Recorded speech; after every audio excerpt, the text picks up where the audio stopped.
Has been a crucial part of our strategy here in the state of Florida to fight COVID-19.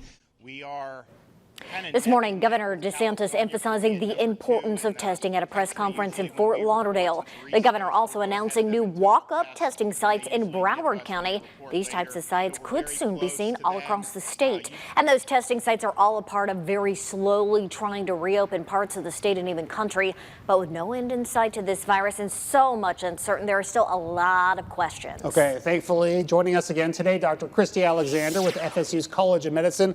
She's joining us live from outside the Northwood Center this afternoon. And Dr. Alexander, as we always do, we want to start by asking how you're doing right now.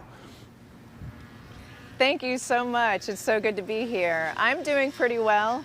Amidst all of this, we have had some positive cases at our own clinic now. So it is, something that we knew it was coming and it's here. It's a scary thing, but we're all just holding tight. Well, we're glad that you are doing well, Dr. Alexander. Today, we're learning a new experimental drug is showing some promises in fighting COVID-19. I hope I'm pronouncing this right. It's called remdesivir, and it is still in clinical trials. What do you know about this drug? What are you seeing? And if it's effective, how soon could we see some access to it?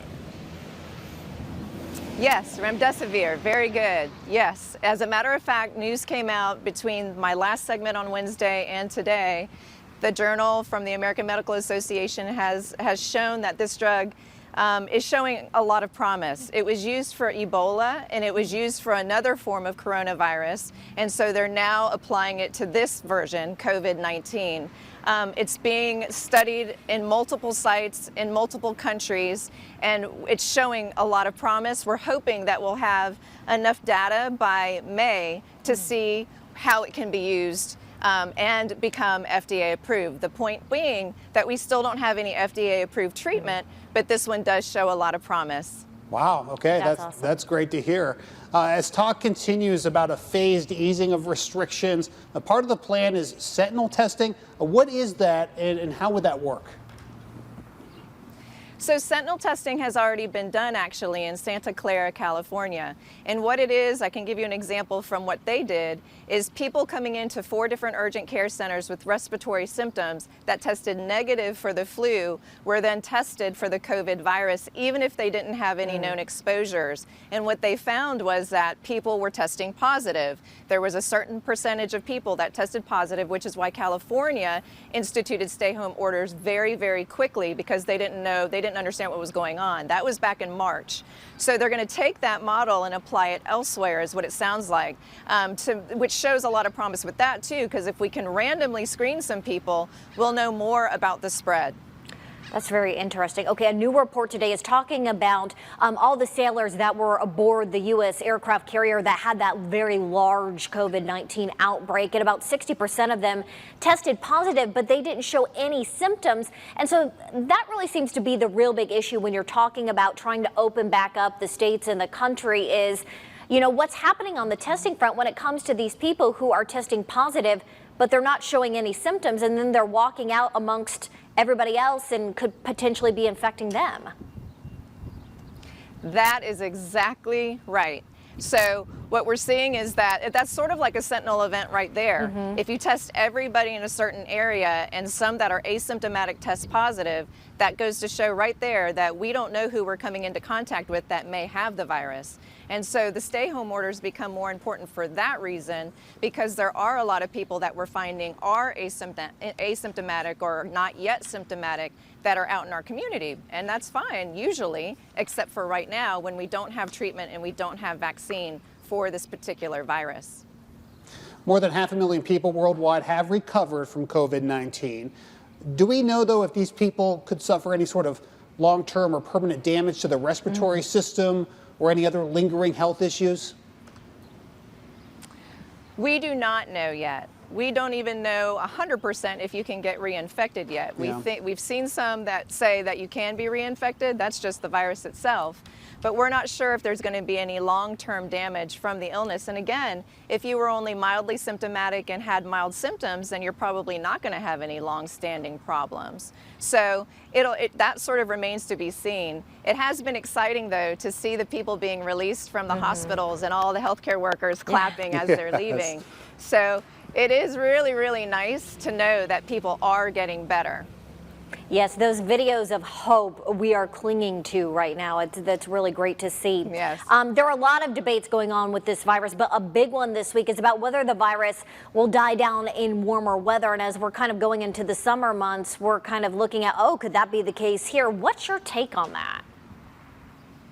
So far, what we're seeing is that will not be the case, but we're just not sure yet. So that holds true for things like the common cold, because if you get sick over the wintertime, you build up some immunity to that. And so over the summer, you don't tend to get sick again. The problem is we don't know if you'll build up immunity with the coronavirus. We just don't have enough information yet. And from what we've seen so far, the warm weather isn't going to affect it. I mean, it's already pretty warm here, and it's still spreading, if that's any indication. Okay, so I'm one of these people. I think we've talked about this before. I know a lot of others out there are suffering from allergies as well right now. Does this make us more susceptible to coronavirus? And how could, maybe if you're suffering from allergies, a lot of the symptoms are similar to some that could point to the coronavirus? Is that making it more difficult to diagnose people that have mild COVID symptoms? It makes it a lot more difficult to diagnose people with mild COVID symptoms, a lot more difficult. And that's why if we had more testing and we could just test everybody, it would be ideal. And that's what we're hoping for, is more tests so that we can test more people, not only to know whether you yourself have it, but to see how far spread this thing is. In regards to whether or not having allergies makes you more susceptible to it, maybe because everybody's doing the allergic salute when you have allergies and you're touching your face. From that perspective, that could definitely cause you to be more susceptible, because it's hard not to scratch your eyes or rub your nose, and we're saying, don't touch your face, don't touch your face. So that would be the main reason. Maybe a little bit more because your immune system might be a little bit less, but it's not like somebody with diabetes or somebody with heart disease or some of those other conditions that we talked about prior. It's more those other intangible things that could make you more susceptible. And Dr. Alexander, before we let you go, as always, is there anything else that you want to let us or our friends at home know today? Just that for all of you staying at home, and I know it's a difficult thing and I say this every time, I'm going to say that you guys are also our heroes in healthcare, because you're keeping us safe. So thank you for continuing that, and I know it's hard, but thank you so much, and we just appreciate you abiding by that and wearing your masks when you have to go out and things like that as much as you appreciate us. So thank you. I do have to say, Dr. Alexander, you're like my Jiminy Cricket, because every time I'm like, what would Dr. Alexander say? And I think a lot of our viewers also think of you the same way. We appreciate the knowledge and you consistently joining us here during the 4, and we'll talk to you again soon. Stay healthy, okay? Thank you.